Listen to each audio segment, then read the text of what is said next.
ममता बहुत ही सीधी और प्यारी लड़की थी, वहीं सुनील एक सरल और आगे बढ़ने की सोच रखने वाला लड़का। सुनील, बेटा सुनील कहाँ है? अरे जरा एक गिलास पानी तो दे दो। हाँ माँ, अभी आया। क्या माँ, पानी तेरे सर के पास ही तो रखा है, क्या हो गया है? तबीयत खराब है क्या? अरे नहीं नहीं, वो उठने का मन ही नहीं कर रहा था, तो देखा ही नहीं। वैसे क्या कर रहा है? यहाँ बैठ ना मेरे पास। माँ पढ़ रहा था। वो क्या है ना, नौकरी में तो वक्त नहीं मिलता, अब ऑफिस से घर आकर ही तो वक्त मिलता है। अच्छा अच्छा ठीक है, पढ़ ले जा बेटा। सुनील पढ़ लिख कर और आगे बढ़ना चाहता था, लेकिन माँ की तबीयत खराब देखकर सोचता है कि शादी ही कर ले। कब तक माँ का ख्याल वो अकेले रख पाएगा? तो एक दिन, माँ ये ममता है, मैंने इससे शादी कर ली है। तुम्हारी तबीयत भी ठीक नहीं रहती, तो मैंने सोचा शादी कर लेता हूँ।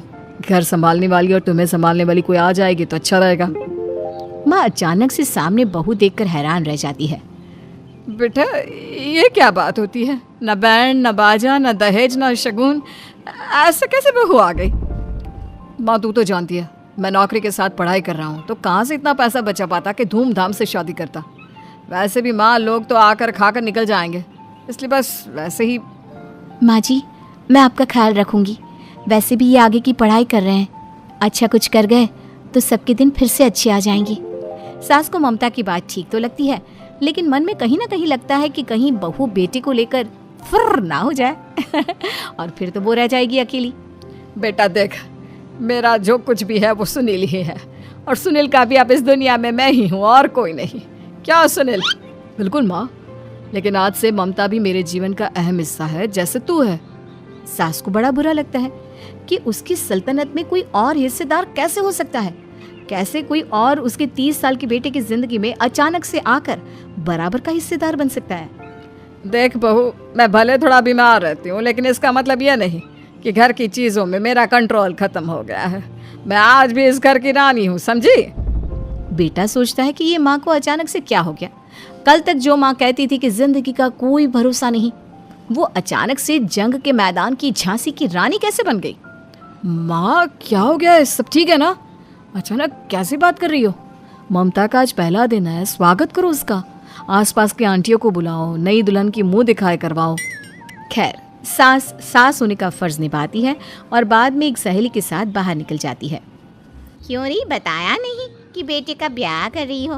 वैसे तो सारा दिन हम ही में घुसी रहती हो। अरे मुझे भी तभी पता चला, यूं अचानक सर पर लेकर आ गया। कहता है बहू है माँ तुम्हारी, अब इसको भी इतना ही मैं प्यार करता हूँ जितना तुझे करता हूँ। लो जी, ये क्या बात होगी? क्यों इतना प्यार करता है? अरे माँ का प्यार तो ज्यादा होता है। अब उसको तो कोई दूसरा पति मिल सकता है, लेकिन तुम ही बताओ, क्या माँ की ममता किसी और की हो सकती है? ना जी ना, बेटे को समझाओ ये बात। अरे क्या समझाऊं, मुझे तो खुद ही समझ में नहीं आ रहा कि क्या हो रहा है। जो बेटा कल तक माँ माँ करता था, अचानक से बीवी बीवी का राग आलाप रहा है। देखा, उसकी बीवी ना सुंदर और जवान है। सुंदरता के आगे तो एक से एक नहीं टिके, तो तेरा बेटा किस खेत की मूली है? सास को भी समझ में आ जाता है कि बहू की सुंदरता के आगे माँ का प्यार किसी काम का नहीं। उधर बीवी, ए जी, अम्मा जी सहेलियों को छोड़ने गई थी, अभी तक आई नहीं, हम देख आए क्या? अरे रहने दो ना, आ जाएंगी। कहाँ जाएगी, उनकी आदत है, एक बार जाती है तो पूरी पंचायत खत्म करके ही आती है। अच्छा ही है, खाना वाना खा कर गई होगी। छोड़ो ना, घूमेगी तो खाना पचेगा, नहीं तो ऐसे ही खाट पकड़ लेगी। बहू भी शांत हो जाती है। उधर सास सोचती है कि आज थोड़ा देर से ही घर जाती हूँ, जब बेटा परेशान होकर ढूंढेगा तब मजा आएगा।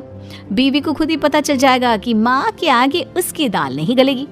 लेकिन वहीं दूसरी ओर घर पर, ए जी, माँ जी अभी भी नहीं आई, हमको तो घबराहट हो रही है कि क्या करें, जाकर पता करें किसी के घर। अच्छा, कहाँ जाओगी ये भी बता दो। पहला दिन है तुम्हारा इस घर में और एक ही दिन में मोहल्ला छानोगी क्या? हाँ तो आप भी तो नहीं जा रहे हैं ना, हमको फिक्र हो रही है। अरे यार, ये रोज का है अम्मा का, खाओ और सो जाओ। बस फिर क्या था।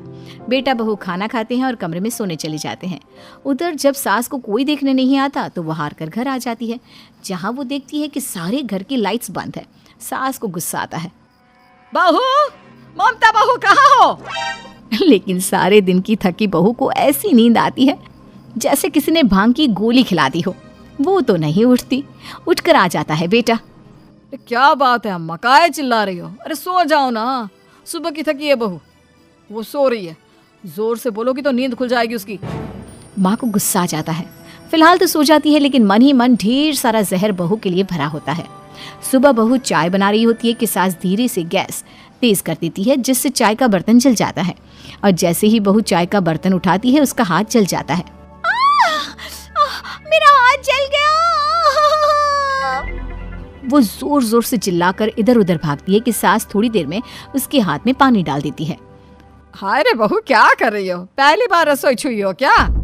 सासू माँ, गलती से गैस तेज रह गई थी और बर्तन जल गया, जिससे मेरा हाथ जल गया। हाय रे, कितना गंदा दाग, छी छी छी छी, मुझे तो उल्टी आ रही है तेरा गला हुआ मांस देखकर। तू ना मुझे अभी साथ से खाना मत लगाना।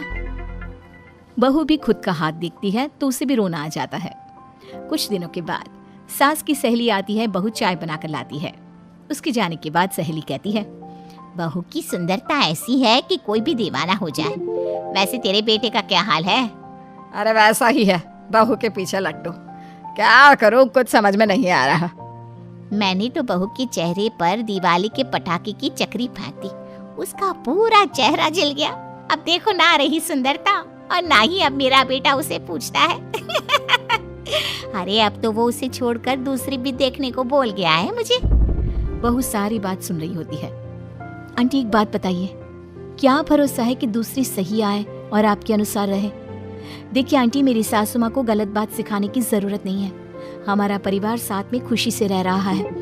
देख बहू, मेरी सहेली की बेइज्जती ना कर, वही अच्छा रहेगा तेरे लिए, समझी? बहू नहीं मानती है। वो बार बार उनकी सहेली को घर से निकल जाने को कहती है। तभी सास की सहेली पास के चूल्हे से लकड़ी लाकर बहू के चेहरे पर लगा देती है। बहू जोर जोर से रोने लगती है। अरे ये क्या कर दिया? मैंने कहाँ किया, ये तो तूने किया। तू ही नहीं चाहती थी कि बहू बेटे के साथ रहे, भला मैं क्यों करूंगी?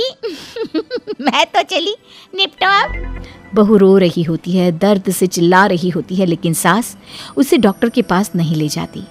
तभी पति आता है। क्या हो गया ममता? ये दाग कैसे लगा? तुम कैसे जली? ममता कुछ नहीं कहती, बस दर्द से करा रही होती है। पति माँ की तरफ देखता है। हो ना हो माँ, ये पक्का आपका काम है। आप ही ममता से जला करती थी ना। देखना माँ, अब पुलिस आएगी, केस बनेगा, लेकिन पहले मैं ममता को अस्पताल लेकर जा रहा हूँ। सभी अस्पताल जाते हैं, जहाँ डॉक्टर ममता की सास से कहते हैं, आपने तो नहीं जलाया ना बहू को? अब ममता की सास के तो पसीने छूट रहे होते हैं। वो घबरा कर कहती है, ना ना डॉक्टर साहब, कैसी बात करते हैं? हम क्या जलाएंगे अपनी बहू को? डॉक्टर ममता के पति से पूछते हैं। देखिए, क्योंकि ये ससुराल में जली है तो मामला पुलिस का बनता है, तो आप पहले पुलिस को बुलाइए, तभी इलाज पूरा होगा। सास डर जाती है कि अब तो बच्ची जिंदगी जेल में ही रहना होगा। रहने दीजिए ना, पुलिस को क्यों बुलाना? सारी हंसी खत्म हो जाएगी जब पुलिस के डंडे पड़ेंगे। बहू को जलाना भले ही बहुत आसान हो, लेकिन उसके बाद सारी जिंदगी जेल की हवा खाना। सास डर जाती है। पुलिस आती है। पास लेटी दर्द से करा रही ममता स्टेटमेंट देती है। तो क्या हुआ था? कैसे जली आप? ममता पास खड़ी सास को देखती है। बेटी बताओ, कैसे जल गई तुम? ओए, काका का किरण वाली शाहरुख, चुप, बिल्कुल चुप। सास चुप। सभी इंतजार करते हैं कि ममता क्या बोलेगी। जी, मैं खाना बना रही थी, लकड़ी उड़कर मेरे ऊपर गिर गई और मैं जल गई।